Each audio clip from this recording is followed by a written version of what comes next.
Hello everyone, my name is Sasha Divich, and today I'll be covering essay topic number 2, and more specifically addressing the issues of the overrepresentation of Indigenous youth under the YCJA. Briefly, the YCJA was implemented in 2003 in response to the disastrous effects of the YOA, in which Canada's youth became the most incarcerated youth population in all of Western countries, including the United States. With the implementation of the YCJA, its goal was to divert youth away from the formal justice system and to reduce the overall amount of youth being sentenced to custodial sentencing. The YCJA is effective at reducing the amount of youth being processed through the justice system by diverting them towards extrajudicial measures and sanctions by having as little interference as possible with the youth. Although the Act has some promise, glaring issues surrounding the YCJA are still prominent, including its impacts on Indigenous youth. The focus for this presentation will be on Section 3, subsection 1C4. The section specifically references the need to respond to the needs of the Indigenous youth and to consider the circumstances in which may have caused the Indigenous youth to commit the act they did. Although Indigenous youth only comprise of about 8% of the youth population in Canada, they make up approximately 46% of the youth involved in the criminal justice system.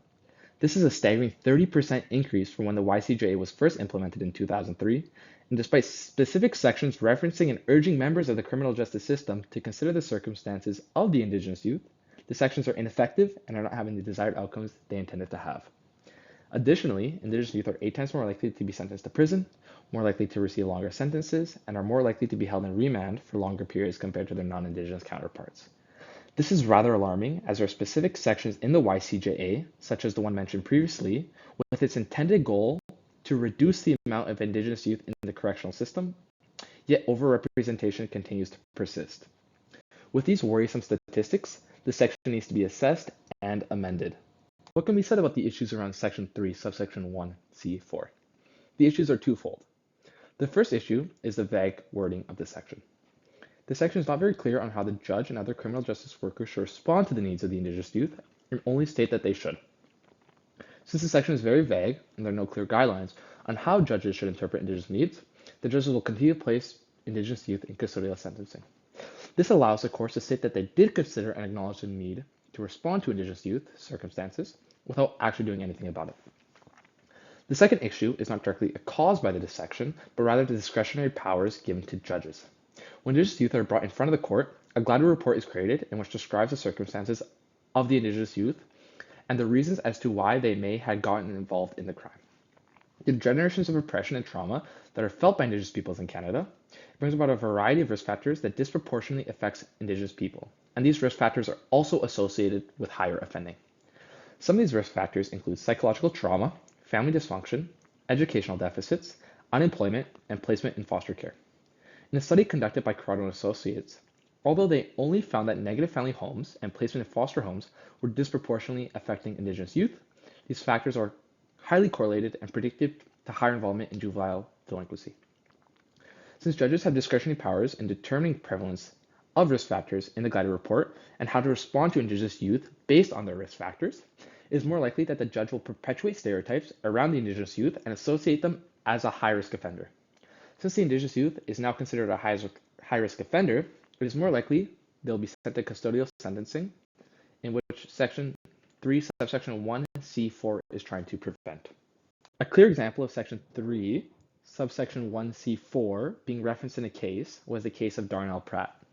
Darnell Pratt's case was highly publicized, in which Grant's Law was created due to the actions of Mr. Pratt. Grant's Law was an act implemented by the British Columbian government in which a person getting gas must pay before they pump to help avoid any future situations like Grant's. Grant the Petty, a gas station worker, tragically passed away while working at the gas station. Without getting into too much detail, Darnell Pratt, an Indigenous youth, and his friends had stolen a car and started to fill up gas. Grant became suspicious that the individuals would leave without paying, and when Grant approached Pratt, Pratt proceeded to get into his car and accelerate, causing Grant to get stuck under the car and be dragged for 7 kilometers. Section 718.2, subsection C of the Criminal Code, which is the equivalent section to Section 3, subsection 1C4, was brought up in reference to Pratt being an Indigenous offender. The judge acknowledged his Indigenous status, but stated it would have little effect on the sentencing of Pratt due to the severity of the case. From the case files, there was minimal mention of Pratt's Indigenous status and did not seem to carry very much weight into the sentence. This is rather unfortunate because in both the Criminal Code and the YCJA, the goal of the section is to make sure that judges consider the intergenerational trauma experienced by Indigenous youth. Pratt's home life was described as aversive. He was neglected as a child. His mom had been addicted to drugs, which caused Pratt to be in and out of foster care. The judge gave no consideration to such facts. This case is a clear example of the shortcomings of this section. Even though Section 3, subsection 1C4 clearly states to consider the circumstance of the Indigenous offender and to respond to their needs, the vague wording of the section allowed the judge to briefly consider the section, in which was only brought up twice in the court documents with minimal depth and acknowledgement. I'm not arguing that Darnell Pratt did not deserve to receive the sentence he did, but rather I'm arguing that the principles in the section need to be upheld. The section clearly states to respond to the needs of the Indigenous youth. The least the judge could have done was to examine the risk factors that may have caused Darnell Pratt to commit the offense. If the judge thoroughly examined and considered Pratt's Indigenous status and still came to the same conclusion, there would not be as large of an issue with this section. Since judges are given that discretionary power, combined with a vague wording of the section, allows judges and many other judges to briefly examine circumstances of the Indigenous youth and to not address it much further. This is an extreme example where such of the facts are particularly horrendous, but there's an expectation for judges to uphold the values and principles set out in the YCJA. In addition to helping the issue of overrepresentation of Indigenous youth in the criminal justice system is to abolish Section 3, subsection 1C4 altogether and replace it with a new section establishing Indigenous youth courts.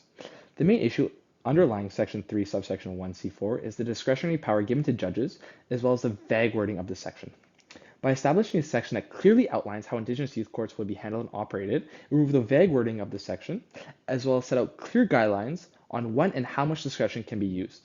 Indigenous youth courts would be exclusively ran by Indigenous peoples, in which they will prioritize and emphasize Indigenous principles of justice, appropriate cultural proceedings, and have a greater awareness of the intergenerational trauma experienced by Indigenous youth. Indigenous youth courts will be very similar to Indigenous courts, where restorative justice and circle sentencing practices are at the forefront of the actions taken to handle offenses. Restorative justice emphasizes the need for the community, victim, and offender to come together and discuss how the offense negatively impacted them with the objective of coming up with a resolution that promotes healing. Circle sentencing is very similar to restorative justice, where the community comes together to develop an appropriate sentence that addresses all the concerns of everyone in the circle. This style of dealing with offenses is very similar to how Indigenous tribes would have dealt with the offenses in their community, allowing for a process more familiar to the Indigenous youth. In Indigenous youth courts, elders will play a key role. Since elders in their respective First Nations are usually tasked with resolving issues, elders will help guide talks, provide guidance on programs, proceedings, and structures of the court to make sure culturally relevant ceremonies and practices are implemented properly. Indigenous workers working in the court will have a better understanding of the context and situation of the Indigenous youth. They'll be able to use their discretion a lot more appropriately and provide adequate programs to help the youth get reintegrated back into society. Thanks for listening, everyone. I hope you enjoyed my presentation. If anyone has any questions, feel free to leave them in the discussion board and I'll be happy to answer them. Thank you.